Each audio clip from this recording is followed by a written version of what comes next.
যথাগ্নে দাহিকা শক্তি রামকৃষ্ণে সমজ্ঞয়া শরববেদ্বাসরূপাং তাং শারদাং প্রণমাম্যহম। শতরূপে সারদা বই থেকে পাঠ। বিষয় পঞ্চপ্রদীপে মাতৃদর্শন।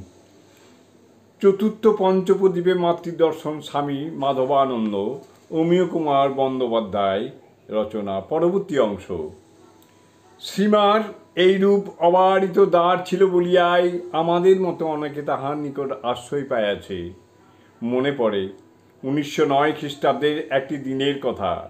পূজনীয় শশী মহারাজ স্বামী রামকৃষ্ণানন্দ তখন কলিকাতায় বলরামবাবুর বাটিতে আধ্যাত্মিক জীবনের পরম সহায়ক রূপে। তিনি অন্য দু চার কথার পরে লেখককে বলিলেন, আর মার কাছে থেকে দীক্ষা নিয়ে নাও, তাহলে সব হবে। প্রকৃতপক্ষে ইহারাই শ্রীশ্রীমার মহিমা যথার্থ বুঝিয়াছিলেন এবং সেই জন্যই অত্যন্ত সম্ভ্রমের সহিত তাহার নিকট উপস্থিত হইতেন। জয় মা।